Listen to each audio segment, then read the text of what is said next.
मार्कुस रचित सुसमाचार अध्याय 10। फिर वो वहां से उठकर यहूदियों की सीमा में और यरदन के पार आया। भीड़ उसके पास फिर इकट्ठी हो गई और वो अपनी रीति के अनुसार उन्हें फिर उपदेश देने लगा। तब फरीसियों ने उसके पास आकर उसकी परीक्षा करने को उससे पूछा, क्या ये उचित है कि पुरुष अपनी पत्नी को त्यागे?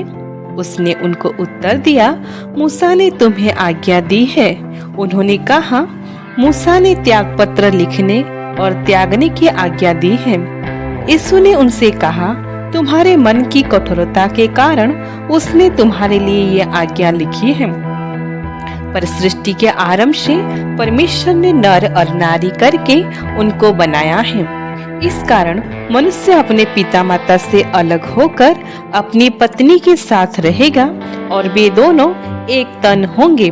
इसीलिए वे अब दो नहीं पर एक तन हैं। इसलिए जिसे परमेश्वर ने जोड़ा है उसे मनुष्य अलग ना करे। घर में चेलों ने इसके विषय में उससे फिर पूछा। उसने उनसे कहा, जो कोई अपनी पत्नी को त्याग कर दूसरी से विवाह करे तो वो उस पहली के विरोध में व्यभिचार करता है।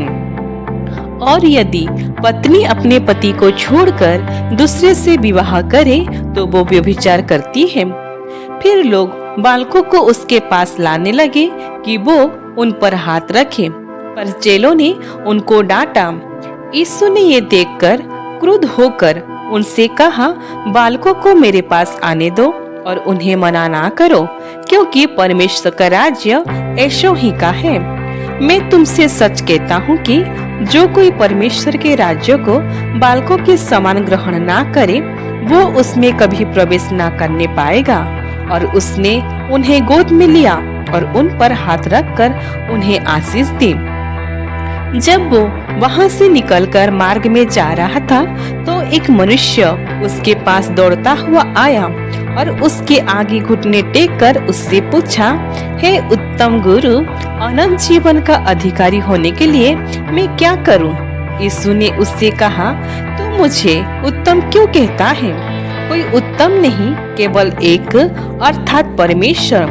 तो आज्ञा को तो जानता है, हत्या ना करना, व्यभिचार ना करना, चोरी ना करना, झूठी गवाही ना देना, छल ना करना, अपने पिता और अपनी माता का आदर करना। उसने उससे कहा, हे गुरु, इन सब को मैं लड़कपन से मानता आया हूँ। यीशु ने उस पर दृष्टि करके उससे प्रेम किया और उससे कहा, तुझ में एक बात की घटी है। जा, जो कुछ तेरा है उसे बेचकर कंगालों को दे दे और तुझे स्वर्ग में धन मिलेगा, और आकर मेरे पीछे हो ले। इस बात से उसके चेहरे पर उदासी छा गई और वो शोक करता हुआ चला गया, क्योंकि वो बहुत धनी था। यीशु ने चारों ओर देखकर अपने चेलों से कहा, धनवानों का परमेश्वर के राज्य में प्रवेश करना कैसा कठिन है। चेले उसकी बातों से अचंभित हुए। इस पर यीशु ने फिर उनसे कहा, हे बालकों, जो धन पर भरोसा रखते हैं उनके लिए परमेश्वर के राज्य में प्रवेश करना कैसा कठिन है। परमेश्वर के राज्य में धनवान के प्रवेश करने से ऊंट का सुई के नाके में से निकल जाना सहज है। वे बहुत ही चकित होकर आपस में कहने लगे, तो फिर किसका उद्धार हो सकता है? यीशु ने उनकी ओर देखकर कहा, मनुष्य से तो ये नहीं हो सकता, परंतु परमेश्वर से हो सकता है, क्योंकि परमेश्वर से सब कुछ हो सकता है। पतरस उससे कहने लगा, देख, हम तो सब कुछ छोड़कर तेरे पीछे हो लिए। यीशु ने कहा, मैं तुमसे सच कहता हूँ कि ऐसा कोई नहीं जिसने मेरे और सुसमाचार के लिए घर या भाइयों या बहनों या माता या पिता या बाल बच्चे या खेतों को छोड़ दिया हो और अब इस समय 100 गुना ना पाए, घरों और भाइयों और बहनों और माताओं और बाल बच्चों और खेतों को, पर सताप के साथ और परलोक में अनंत जीवन पर बहुत से जो पहले हैं पिछले होंगे और जो पिछले हैं वे पहले होंगे। वे यरूशलेम को जाते हुए मार्ग में थे और यीशु उनके आगे आगे जा रहा था। चेले अचंभित थे और जो उसके पीछे पीछे चलते थे वे डरे हुए थे। तब वो फिर उन 12 को लेकर उनसे वे बातें कहने लगा जो उस पर आने वाली थी। देखो, हम यरूशलेम को जाते हैं और मनुष्य का पुत्र प्रधान याजकों और शास्त्रियों के हाथ पकड़वाया जाएगा और वे उसको घात के योग्य ठहराएंगे और अन्य जातियों के हाथ में सौंपेंगे। वे उसको ठट्ठों में उड़ाएंगे, उस पर थूकेंगे, उसे कोड़े मारेंगे और उसे घात करेंगे और 3 दिन के बाद वो जी उठेगा। तब जब्दी के पुत्र याकूब और यूहन्ना ने उसके पास आकर कहा, हे गुरु, हम चाहते हैं कि जो कुछ हम तुझसे मांगे वो तू हमारे लिए करे। उसने उनसे कहा, तुम क्या चाहते हो कि मैं तुम्हारे लिए करूं? उन्होंने उससे कहा, हमें ये दे कि तेरी महिमा में हम में से एक तेरे दाहिने और दूसरा तेरे बाएं बैठे। यीशु ने उनसे कहा, तुम नहीं जानते कि क्या मांगते हो।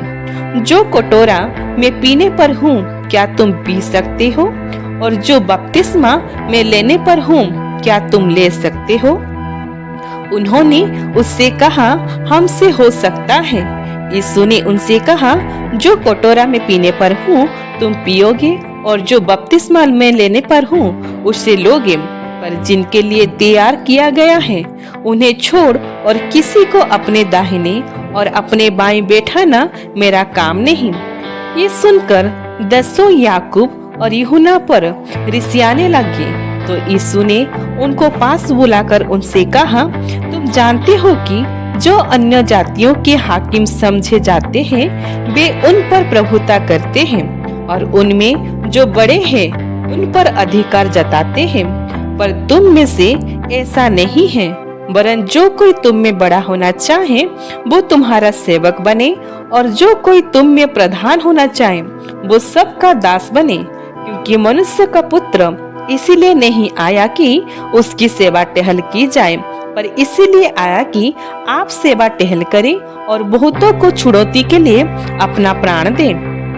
वे यरीहो में आए और जब वो और उसके चेले और एक बड़ी भीड़ यरीहो से निकलती थी, तब तिमाई का पुत्र बरतिमाई, एक अंधा भिखारी, सड़क के किनारे बैठा था।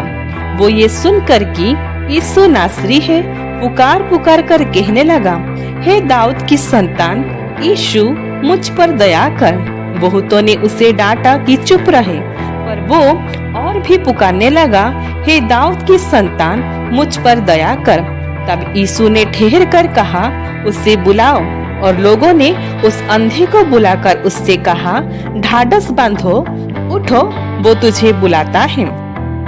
वो अपना कपड़ा फेंककर शीघ्र उठा और यीशु के पास आया। इस पर यीशु ने उससे कहा, तो क्या चाहता है कि मैं तेरे लिए करूं? अंधे ने उससे कहा, हे रब्बी, ये है कि मैं देखने लगूं। यीशु ने उससे कहा, चला जा, तेरे विश्वास ने तुझे चंगा कर दिया। वो तुरंत देखने लगा और मार्ग में उसके पीछे हो लिया। ईश्वर इस वचन के द्वारा हम सभी को बहुतायत से आशीष दे। आमीन।